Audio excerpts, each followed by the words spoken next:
The video wasn't just bad, it was career-ending. Life-ending. It showed me, my face, my voice, my distinct birthmark on my collarbone, in a dimly lit hotel room, snorting lines of white powder off a glass table while engaged in acts that would make a pornographer blush. It was sent to my CEO, my biggest clients, my parents, and then, inevitably, the internet. Within 24 hours, I was fired. Within 48, the paparazzi were camped on my lawn. I couldn't leave the house. I sat in the dark, watching my carefully curated life incinerate on social media trends. "Shh, baby, don't look at it," Trent said, pulling my head onto his shoulder.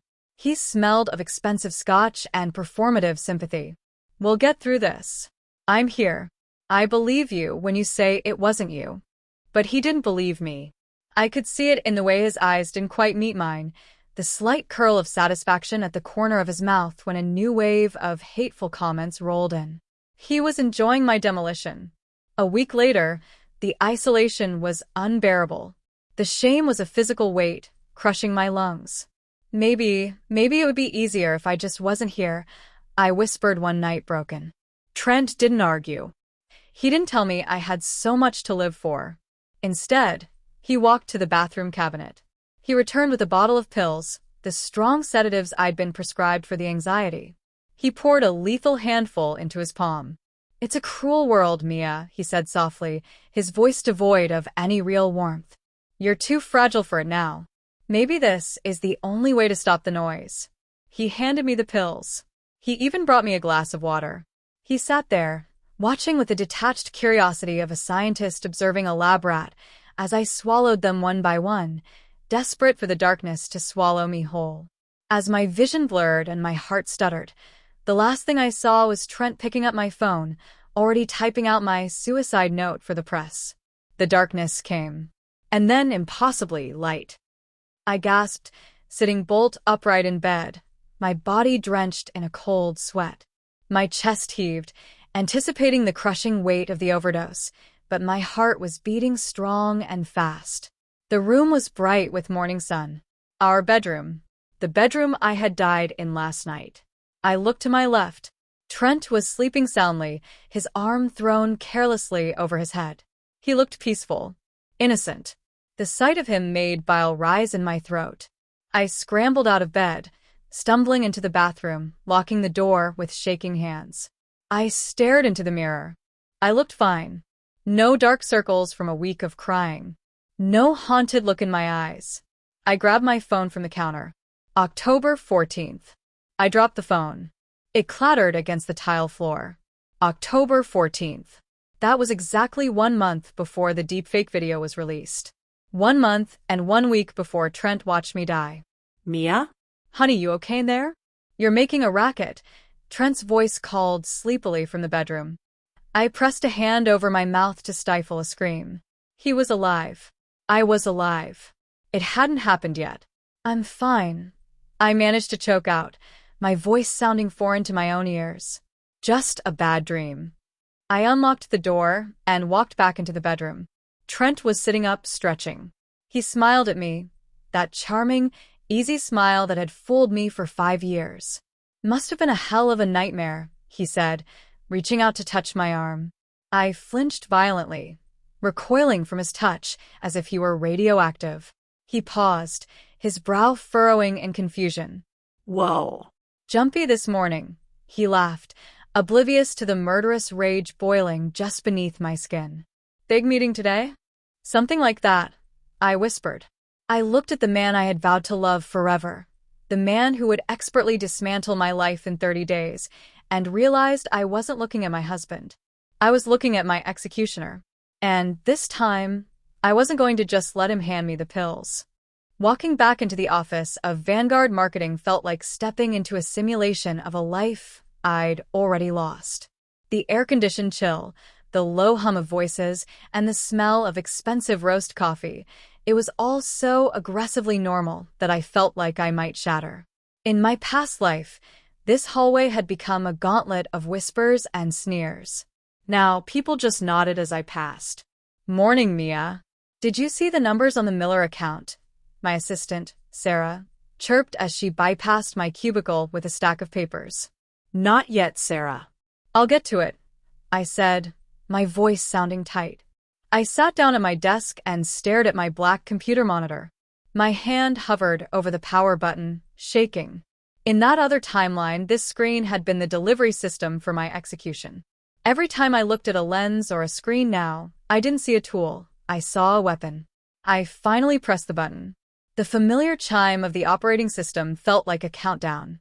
My mouse cursor appeared, but as I tried to move it, it jerked and froze. I clicked frantically, my heart rate spiking. Is it happening already? Did he start early? It's a kernel panic. The driver is fighting the new security patch, a voice said from above me. I gasped, nearly knocking my coffee over. Standing over the partition of my cubicle was Desmond. In the 3 years I'd worked here, I'd mostly thought of him as part of the infrastructure, like the light fixtures or the plumbing. He was the IT guy, always shrouded in a hoodie that was slightly too large, his dark hair a perpetual mess, as if he'd spent the night sleeping under a server rack. Sorry, he mumbled, looking at the floor rather than at me. He pushed his thick, black-rimmed glasses up the bridge of his nose. I didn't mean to scare you. I'm just pushed a remote update, but your station is being stubborn. It's fine, Desmond, I said, trying to steady my breathing. I'm just jumpy today. I noticed, he said. He didn't move. He stood there for a second longer than was socially comfortable, his eyes flicking toward my monitor. You've been staring at the login screen for 4 minutes without typing your password. Everything okay? Just a headache, I lied. He nodded, finally making eye contact for a split second. His eyes were a startling, deep amber, far more observant than I had ever given him credit for. I'll force a reboot from my end. Give it 60 seconds. He ducked back down and disappeared toward the server room. I sat there, counting the seconds. When the screen flickered and the login prompt returned, I noticed something sitting on the corner of my desk that hadn't been there a minute ago. It was a tiny origami crane, folded perfectly out of a silver gum wrapper. I picked it up, the delicate metallic paper catching the fluorescent light. I remembered now.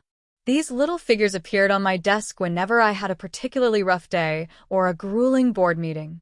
I had always assumed it was Sarah or maybe a secret admirer from the creative department. I looked toward the server room door. Desmond. In the week before my suicide in the other life, I remembered getting a single, cryptic email from a burner account. It had said, I've looked at the pixels. The light mapping on the shadows doesn't match the source. It's a deep fake, Mia. Don't let them win. I had been too far gone to understand it then. I had thought it was a cruel joke or a trap. But sitting here now, holding the silver crane, the realization hit me with the force of a physical blow. Desmond wasn't just the IT guy. He was a sentinel. He had seen the truth when the whole world was blind, and he had tried to reach out to me from the shadows of the network. I looked at the silver bird in my palm, and then at the office around me. Trent was the man I shared a bed with, but he was a ghost haunting my future. Desmond was a stranger, but he was the only person who actually saw me. I stood up, the crane tucked safely in my pocket. I didn't need a marketing strategy today. I needed a hacker. I waited until the lunch hour, watching the office empty out like a theater after a show. My coworkers filtered toward the elevators, chatting about salads and weekend plans, blissfully unaware of the predator in our midst, or the woman who had already died once. I walked toward the back of the building, where the air grew colder and the hum of the cooling system sounded like a swarm of angry bees. The sign on the door simply said server room. Authorized personnel only. I didn't knock. I pushed the door open. The room was dim, illuminated only by the rhythmic blinking of green and blue LEDs on the server racks. Desmond was hunched over a workstation that looked like the bridge of a starship, his face washed in the pale light of 4 different monitors. He didn't look up when I entered, but his fingers paused on the keyboard. "You're early," he said. His voice didn't have the stutter it usually had when we spoke in the break room. "The server sync isn't scheduled for another 10 minutes. "I'm not here about the server, Desmond," I said, closing the door behind me. The heavy acoustic padding made the world outside vanish. "I need you to check my laptop. My personal one. Think." I think my husband is monitoring me. Desmond finally turned his chair around. He pushed his glasses up his nose and looked at me, really looked at me. The shy IT guy mask was gone. In its place was a man who looked like he could take apart a city's power grid with a few lines of code. "Why would you think that, Mia?" he asked. He didn't sound skeptical. He sounded like he was testing to see how much I knew. "I have a feeling," I said, my voice trembling. "Things are moving on my screen when I'm not touching the mouse. Files are appearing and disappearing. I think he's building something that looks like me." Desmond let out a long, slow breath. He reached under his desk and pulled out a laptop that looked identical to mine. "I was wondering when you'd come find me," he said. "What do you mean?" I asked, my heart stopping.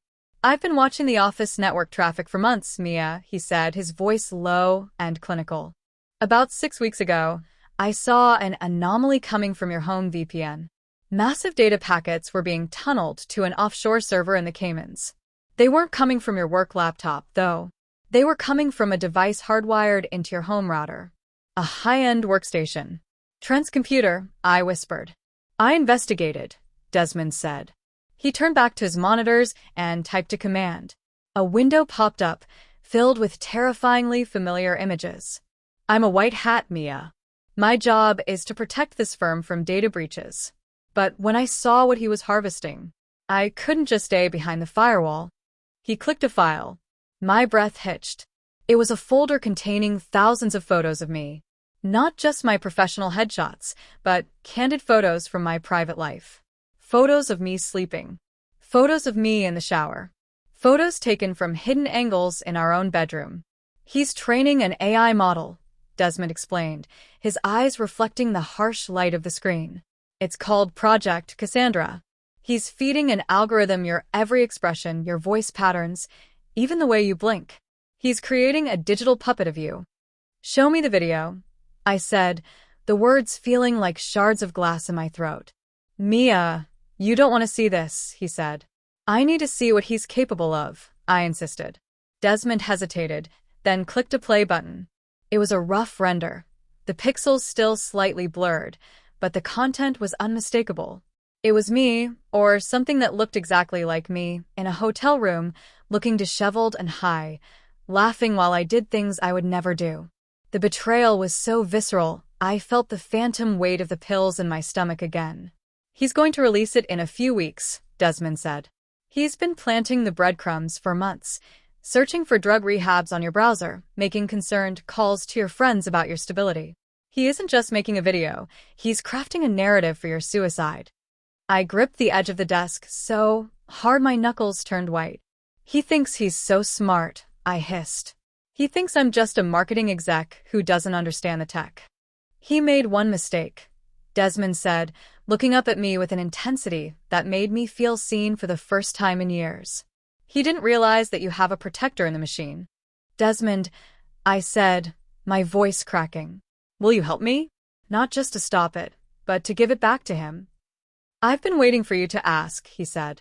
"I've already got a backdoor into his system. You just have to say the word."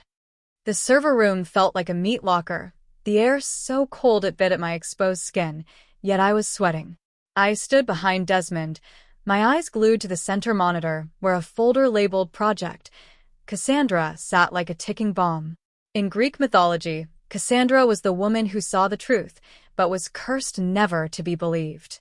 Trent always did love a literary flourish to his cruelty. "I'm going to open the source library," Desmond said, his voice low and steady. It's a lot, Mia. Just remember, this isn't you. It's just data." "Just open it, Desmond," I said, my voice sounding like it was coming from a long way off. The screen exploded into a grid of thumbnails. Hundreds of them. Thousands. As I leaned in closer, the true scale of Trent's obsession became clear. It wasn't just my social media photos. He had been harvesting my life with the precision of a butcher. There are clips of me laughing at dinner, captured from a pinhole camera I'd never noticed in the dining room light fixture. There were images of me sleeping, my face slack and vulnerable, likely taken from his phone while he sat beside me in bed, pretending to read. "He's been recording me in my own house," I whispered, a wave of nausea rolling over me. For how long? Based on the file metadata, he started about 8 months ago, Desmond said. He clicked on a folder marked Biometric Mapping. He wasn't just taking pictures. He was using a program to track the way your muscles move when you talk, the specific way your eyes crinkle when you're stressed, the cadence of your breathing. He needed the AI to learn your soul so the lie would be perfect. He sat across from me at breakfast every morning while he was doing this, I said, my hands trembling as I gripped the back of Desmond's chair. He told me he loved me. He told me he wanted us to grow old together. All while he was building a digital ghost to replace me. He didn't want you to grow old, Mia, Desmond said, his eyes never leaving the screen. He wanted the life insurance policy. He wanted the house. And he wanted the narrative. If you're the unstable addict who took her own life after a shameful scandal, he's the tragic widower who everyone pities. He gets the payout and the social standing. It's a clean sweep. Desmond clicked on a video file labeled final_render_v3. This wasn't the grainy, glitchy test I'd seen before. This was a high-definition nightmare. On the screen, I was sitting on a bed in a motel that looked like a crime scene. I looked disheveled, my mascara smeared, my eyes glassy and vacant. I looked directly into the camera, directly at the real me, and laughed a hollow, terrifying laugh. Then the digital version of me reached for a small pile of white powder on a bedside table. I can see the flaws now that I know they're there, Desmond said, pointing to the way the hair hit the shoulder. The shadow is a few pixels off. But to anyone else? To your boss? To your parents? This is 100% Mia Vance. He didn't just want to ruin my career. I realized the cold of the room finally seeping into my bones. He wanted to erase me. He wanted to make it so that even if I survived, no one would ever believe a word I said again. I would be a ghost while I was still breathing. I looked at the me on the screen, feeling a profound sense of violation that made the overdose in my past life feel almost merciful by comparison. Trent hadn't just killed me. He had stolen my face to do it. He's planning to drop the first leak in 2 weeks, Desmond said, turning his chair to face me. He's already hacked into your work email to draft messages that sound like you're having a breakdown. He's going to send the video to your CEO first, then the board of directors. By the time it hits social media, you'll already be blacklisted. I looked away from the screen and into Desmond's amber eyes. They were filled with a fierce, quiet anger that matched my own. He thinks he's the only one who can play with ghosts, I said, my voice finally losing its tremor and hardening into something like slate. But he forgot one thing. What's that? Desmond asked. A ghost has nothing left to lose, I said. Desmond, I don't want to just stop this video. I want to change the lead actor. The silence in the server room was heavy, broken only by the aggressive whir of the cooling fans that sounded like a million cicadas. I stood there, staring at the digital version of myself, the one Trent had spent months perfecting so he could watch me die. It was a masterpiece of malice. But as I looked at the body actor in the raw, unrendered footage, a thought began to take shape, cold and sharp as a scalpel. How do we kill a ghost, Desmond? I asked, my eyes fixed on the flickering screen. Desmond adjusted his glasses, his amber eyes narrowing. You don't kill a ghost, Mia. You exorcise it. You find the anchor, and you burn it. I don't want to stop this show, I said, turning to look at him. He's worked so hard on the script. He's already set the stage. I think it would be a shame to let all that marketing go to waste. I want to recast the lead. Desmond went completely still. He looked from me to the monitor, then back again. A slow, wicked grin spread across his face, a look that transformed him from the shy office, IT guy, into a digital architect of destruction. The pivot, he whispered. You want to deepfake the deepfaker. He wants a scandal, I said, pacing the small, frigid space. He wants a video of a spouse in a hotel room, ruining their reputation beyond repair. Why should I be the one to provide the content? Can you retrain his own model? Can you tell the AI to stop looking at my bone structure and start looking at his? Desmond leaned back in his chair, his fingers already dancing a restless rhythm on the desk. It's brilliant. And technically, it's actually easier. The body actor in the source footage he bought is male. Trent is a better fit for the height and the shoulder width. The light mapping would actually look more authentic on him than it does on you. Can you do it without him knowing? I asked. He's on that computer every night. He's using a remote rendering farm to do the heavy lifting, Desmond said, his voice gaining a clinical, lethal edge. He thinks his connection is secure, but he's basically left the back door unlocked and invited me to dinner. I can install a rootkit. Every time his computer sends a MIA data packet to the server for rendering, my script will intercept it. It'll swap your facial data for his. His own machine will be working 24 hours a day to build his own gallows. How long will it take? He was aiming for a 2-week finish, Desmond said. If I push the GPU clusters at my disposal, I can have Trent's big debut ready in 10 days. I just need more source images of him. High resolution. Every angle. That's the easy part, I said, a bitter laugh escaping me. Trent's ego is his biggest flaw. His Instagram is a gallery of vanity. I have thousands of photos of him on our shared cloud drive. I'll give you everything. I looked at Desmond, really seeing the man behind the glasses. He was risking his career, maybe his freedom, for a woman he barely knew. Desmond, I said softly, why? Why are you doing this for me? You're a white hat. This is definitely gray, maybe even black. Desmond stopped typing and looked at his hands. I've spent my life building walls, Mia. I build them to keep the monsters out. But I've learned that sometimes the most dangerous monsters are the ones who already have a key to the front door. He looked up, his gaze steady. I watched what he was doing to you, and for the first time in my life, building a wall wasn't enough. I wanted to build a trap. Thank you, I said. Don't thank me yet, he said, turning back to the glowing screens. We have 10 days to erase you and create him. Go home. Act normal. Let him think his Cassandra is almost ready to speak. I'll handle the heavy lifting in the dark. I walked out of the server room, the tiny silver crane still tucked in my pocket. I was walking back to a home that was a battlefield, but for the first time, I wasn't the target. I was the general. The last 2 weeks had been a masterclass in psychological warfare, mostly directed at myself. Living with Trent was like sharing a cage with a tiger that didn't know I'd already stolen its teeth. Every night, I sat across from him at dinner, watching him sip his wine and check his phone with that smug, secretive little smile. I'd listen to him ask about my day, his voice dripping with a fake concern that made my skin crawl, knowing that in his mind, he was already counting down the hours until I was socially and professionally dead.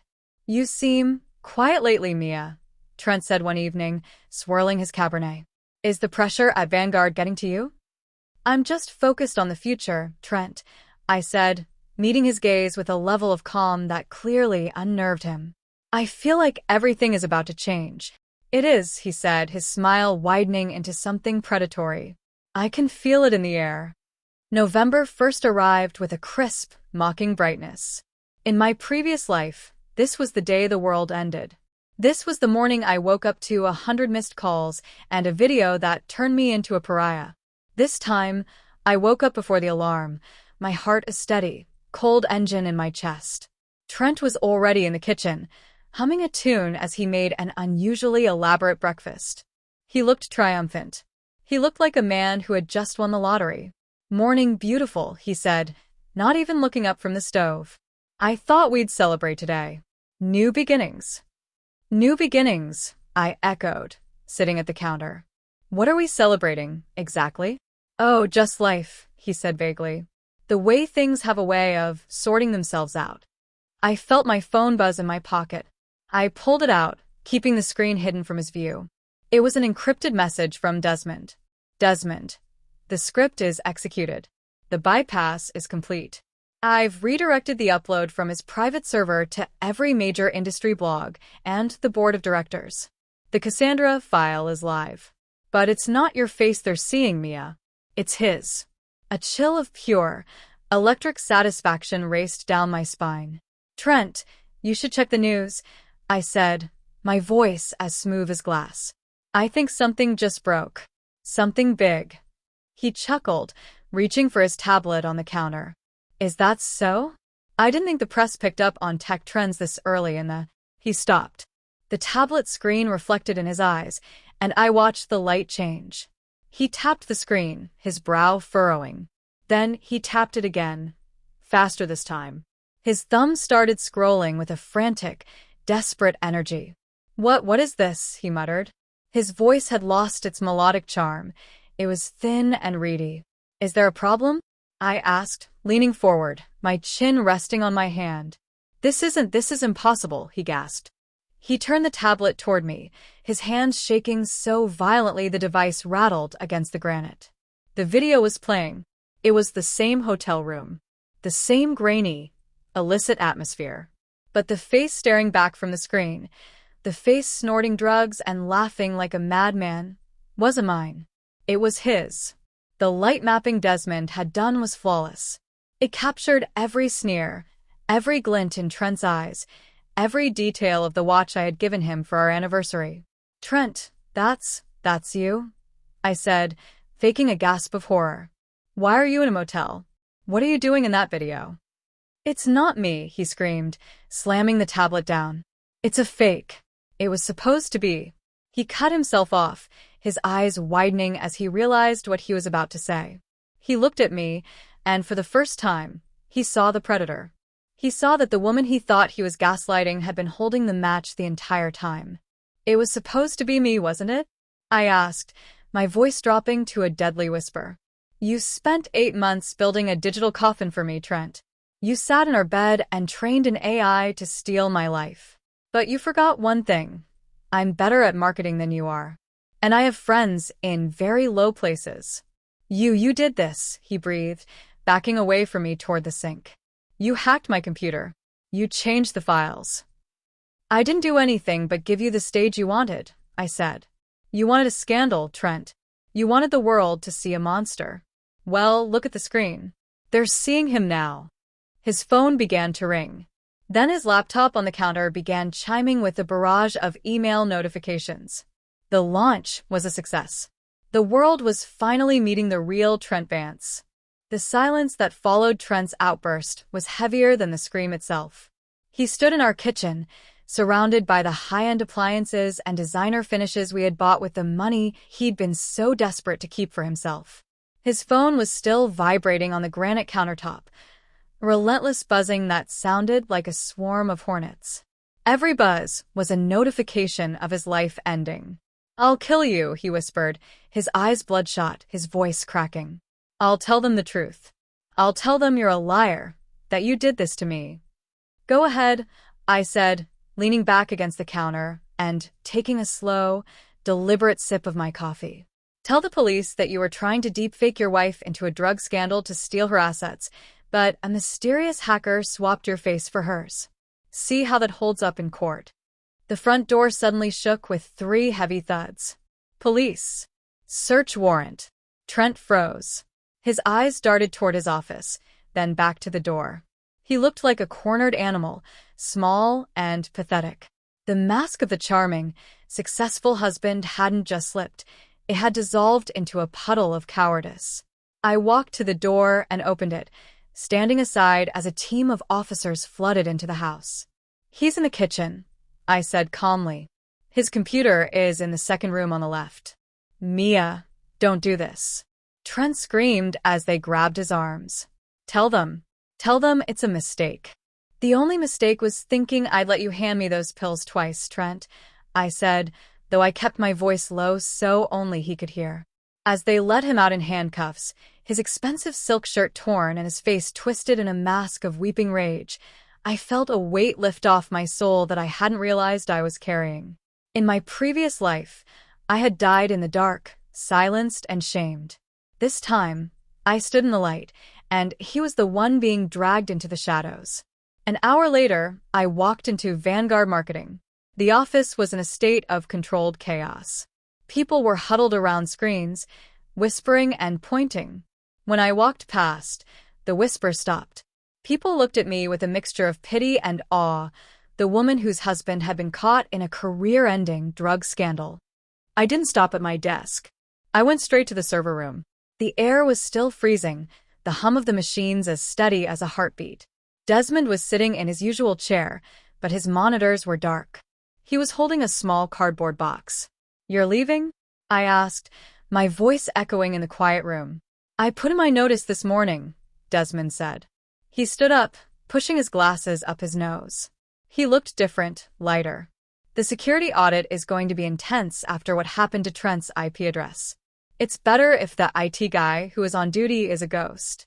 "Where will you go?" I asked, stepping closer to him. "Wherever the code takes me," he said with a small, rare smile. "There are always people like Trent out there, Mia. And there are always people who need a wall."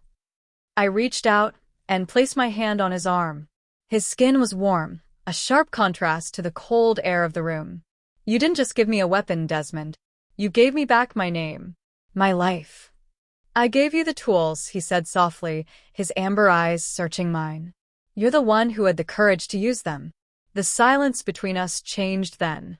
It wasn't the silence of coworkers or conspirators. It was something deeper, something that felt like the beginning of a new algorithm. Desmond reached into his pocket and pulled out one last origami crane. This one was folded from a vibrant, deep blue paper, the color of a clear sky after a storm. "For the future," he said, pressing the paper bird into my palm. "I don't want to just say goodbye, Desmond," I said, my heart fluttering against my ribs. "I want to know where the ghost is going." He hesitated, then reached out and tucked a stray lock of hair behind my ear. His touch was hesitant, but filled with a protective warmth I had never felt from Trent. "I'll be around, Mia. I've already installed a secure line on your phone. If you ever want to see a world that isn't made of pixels, just call." "I will," I promised. He picked up his box and walked toward the door. He paused for a second, looking back at the dark monitors. "One more thing, Mia." I wiped every trace of the Cassandra project from existence. "You're the only version of you that's left. That's all I ever wanted," I said. As he walked out, I looked down at the blue crane in my hand. I was Mia Vance. I was alive. I was free. And for the first time in 2 lifetimes, I wasn't afraid of what was hidden in the machine. I walked out of the server room and toward the elevators, ready to write a story that was finally, truly my own.